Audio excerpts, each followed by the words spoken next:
G'day, I'm Adam Hills. Welcome to the last leg, Correspondents.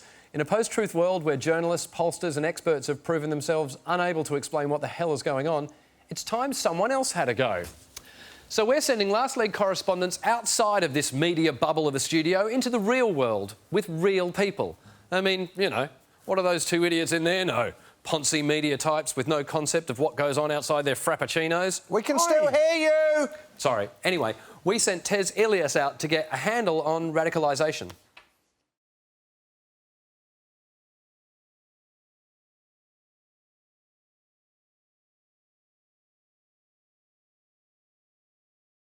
Hi, I'm Tez Ilyas.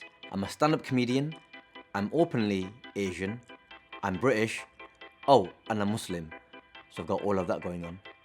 For those of you that don't know that much about us Muslims, you'll recognise us from that hit TV show, The News. It's an interesting time being Muslim. A lot of people, even the ones out there with unrestricted access to the internet, they think being Muslim is all animal cruelty, oppressing women and claiming benefits. What those people haven't realised is there are downsides. It's not all shisha and Nando's. I jest, but one thing I don't understand is these criminal scum who commit this heinous acts of terror, apparently in the name of Islam. That's my religion, innit? I don't get it, like, it really messes with me, it's beyond my understanding. Like, how can someone associate something that's so beautiful to me with something that disgusting? I want to try and understand. I want to find out how, why does anyone born in our country end up that crazy? Why does anyone become a radicalised extremist?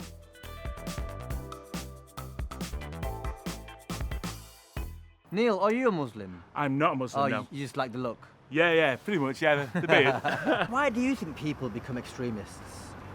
To be honest, I don't know. I think once you've got a really strong set of ideas, if you want other people to believe them, it's quite easy to make somebody believe what you want them to believe if you say the right things. What would you say to those young lads who, like, potentially could be on that verge of becoming extreme or radical or something? Stop being bellends. Is there anything, mate, that would make you in your life maybe, anything that tip you over the edge, make you radical, a bit extreme? Marriage and kids, yeah. Yeah. The old ball and chain? The old ball and chain, yeah.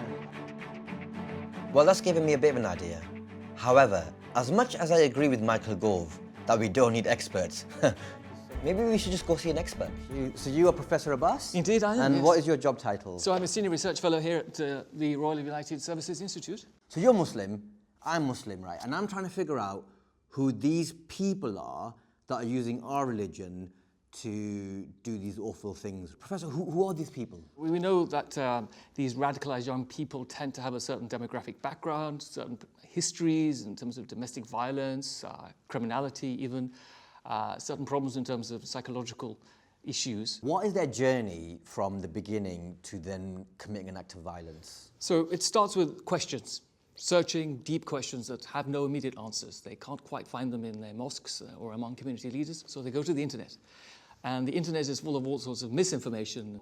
And it is there that it's quite easy to slip into very narrow thinking. And manipulation. Yeah, and then later on down the line, there's a connection made with a radicalizer who grooms them and brings them into their fold. And in the case of terrorism, there's a real world connection.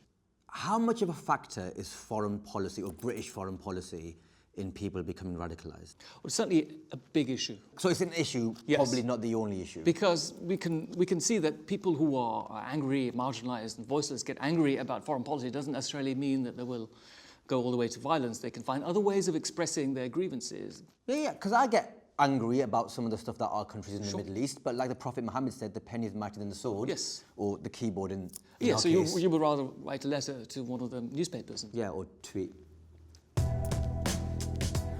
Okay, I think I understand a little bit more about why and how these people do it. But what can we do about it? And looking online, people seem to suggest that I, as a British Muslim, should be doing more to stop extremists. But I don't know any extremists. Are other people trying to stop them? And no one's told me about it? Assalamu alaikum, Amro. Salam. Bro, I'm just wondering, what have you done to combat extremists today? Today, I have done nothing. How many terrorists have you caught today? Today? Yeah. None. Oh. Yeah. So what have you been up to? Studying, raising my children. Right. Not personally knowing any terrorists. Oh, that probably doesn't help. No. How are ordinary Muslims meant to stop terrorism? Like, we're not James Bond or Jack Bauer, are we? True. We live our day-to-day life. It's not like we're like, okay, today let's go combat something.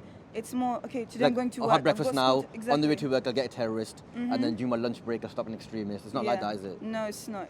I mean, some of these questions are a bit weird. Like, what is any community doing to combat any of their criminals?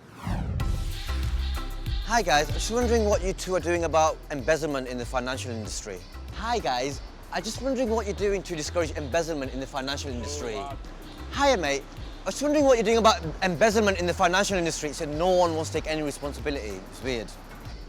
What are you doing about the Daily Mail? No answer? No answer. But who is actually out there doing anything to try and stop this from happening in the first place? I've come here to see Nick Taylor from Foundation for Peace. Nick, what is this place? Well, it is the Tim Parry Jonathan Bull Peace Centre. It was set up 22 years ago after an IRA bombing in the town of Warrington.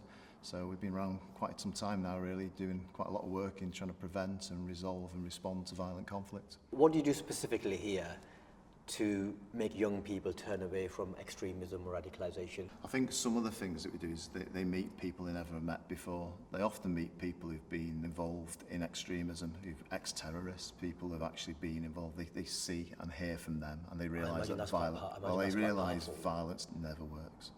Because there's a lot of criticism and a lot of people out there like Piers Morgan, Katie Hopkins, all of that sort of lot. They say that Muslims should be doing more. What's your experience of that? I don't think this has anything to do with Muslims or religious. This is about ideologies. Sometimes it's religious ideologies, sometimes it's political. Sometimes it's just people who are being influenced by people who are more powerful than themselves and really leading them down the wrong path. We have some amazing things happening. I had a lad here a couple of years ago, he was heading to Syria, and I asked him what changed here, and he told me that before he came in he felt like he was a sheep, and then when he went out he was a shepherd. And the big thing he said was, now I can think for myself. And that's what we do here. We help people think for themselves. Excellent. Thank you, Nick. That's been really useful. Thank you so much for having me. Great to have you. What we learned today is that radicalisation and extremism is an incredibly complex phenomenon. And what I've also learned is that even though these monsters affiliate their actions with Islam, Muslims, we don't understand it. We hate it. Honestly, if you could snap our fingers and stop it from happening, we would. Just like you snap your fingers and stop Jeremy Hunt or World Hunger or Mumford & Sons. Of course you would. Honestly, if I could have a one-to-one with ISIS, I'd be all like, cut it out, lads. Like, proper strong. Stop it. Great work, Tez. Top notch. Do check in next week when Richard Gadd picks up the Correspondents microphone.